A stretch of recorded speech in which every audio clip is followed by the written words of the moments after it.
¿Qué cosa es la articulación? Uno diría, ¿qué cosa es la articulación de una política pública? Por ejemplo, si notamos, por ejemplo, una primera política pública que está vinculada a las políticas de obligatorio cumplimiento en materia de descentralización, quiere decir que de algún modo el Ministerio de la Mujer, el Ministerio de Economía, el Ministerio de Agricultura, el Ministerio de Medio Ambiente, todos los ministerios están de algún modo obligados, ¿no es cierto?, a trabajar juntos, ¿no es cierto?, por el desarrollo de las políticas de descentralización. ¿Para qué? Para que las comunidades pobres o extremadamente pobres compartan el bienestar económico que hay, ¿no es cierto?, en función de las visiones centralistas. Entonces, las políticas de obligatorio cumplimiento también están, ¿no es cierto?, dedicadas a las comunidades pobres y extremadamente pobres, con la idea de seguir reduciendo los índices o los indicadores, ¿no es cierto?, de pobreza y de pobreza extrema. Uno se podría preguntar, ¿cuáles son esos índices o indicadores? Están, fíjense, ¿cómo se define la pobreza extrema, no? Están los indicadores de carencias y los indicadores de vulnerabilidad. Uno pudiera pensar en qué consiste eso. Fíjense, solo imagínense lo que estamos acá.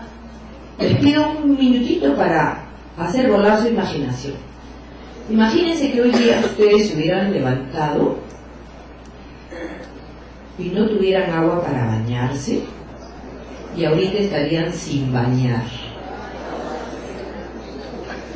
Además, imagínense que ustedes se hubieran levantado esta mañana y no tenían luz, ni radio, ni televisión. Y además imagínense que esta mañana se hubieran levantado y en su casa no había desagüe. Y además imagínense que su vivienda está a 2 kilómetros de la carretera más cercana y ustedes han tenido que caminar todo ese trecho para alcanzar el carro que lo trajo a donde tenían que trabajar. Solo imagínense esos 4 factores. ¿Cómo sería su vida, nuestra vida? Ya. Además, imaginémonos un ratito esas 4 situaciones más otras 3. ¿Cuáles son esas otras 3? 1. Que en su casa donde hoy día viven hayan más de 2 niños menores de 12 años, miren, y hayan además más de 2 niños, o al menos 2 niños menores de 2 años, y que en la casa donde usted vive, la madre de la casa en la que usted vive sea analfabeta. Si usted considera estas 4 indicadores de carencias y estos 3 indicadores de vulnerabilidad, ustedes vivirían en extrema pobreza.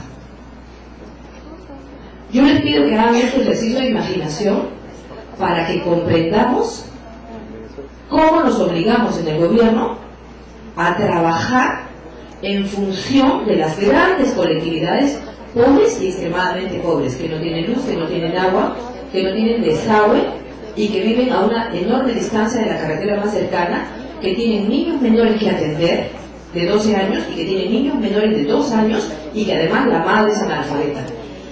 Ya está probado que una madre analfabeta que se educa y aprende a leer puede sacar a su familia de la extrema pobreza en una generación. ¿Cuán importante es la educación? Entonces, entre las políticas de protección, las políticas públicas de protección está el acceso, ¿no es cierto?, la posibilidad de garantizar el acceso a las condiciones, no solamente de salud, de educación, etcétera, y de bienestar. Entonces, yo quería hacer esta pequeña reflexión para que vean ustedes cuál es el objetivo de la política social.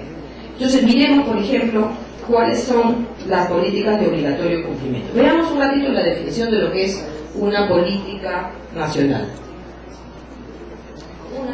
Un antes.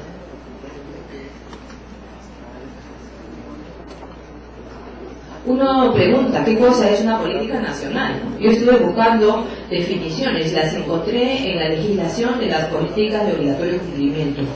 Y entonces dice que una política nacional en realidad es todas las normas, cualquier norma que el Poder Ejecutivo emite en su calidad de ente rector con el fin de definir propósitos y objetivos prioritarios o lineamientos de política pública, así como los estándares nacionales de cumplimiento y provisión que deben ser alcanzados para asegurar una prestación adecuada de servicios y el normal desarrollo de las actividades públicas y privadas. La siguiente, por favor.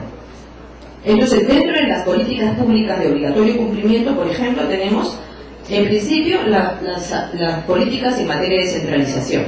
Es decir, el Estado tiene que hacer todo lo posible, por ejemplo, en formar capacidades, en desarrollar capacidades, en mantener una relación muy cercana con los gobiernos regionales y con los gobiernos locales. La segunda política de obligatorio cumplimiento tiene que ver con la igualdad entre hombres y mujeres. Seguramente ustedes habrán visto el 25 de noviembre último una gran campaña que se hizo a nivel nacional sobre la no violencia familiar y sexual. Entonces, estas políticas, por ejemplo, están incluidas en esta gran política, ¿no es cierto?, de obligatorio cumplimiento para el sector público y también para el sector privado, en materia de igualdad de derechos de hombres y mujeres. La siguiente.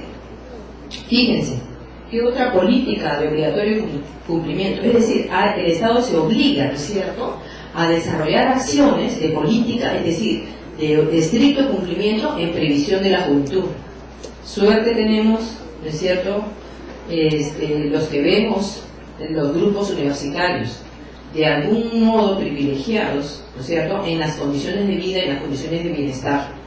Hay jóvenes, ¿no es cierto?, que no tienen acceso a la salud, hay jóvenes que son vulnerables por su situación de pobreza. Entonces el Estado se obliga a desarrollar políticas en protección y en promoción de los temas de jóvenes.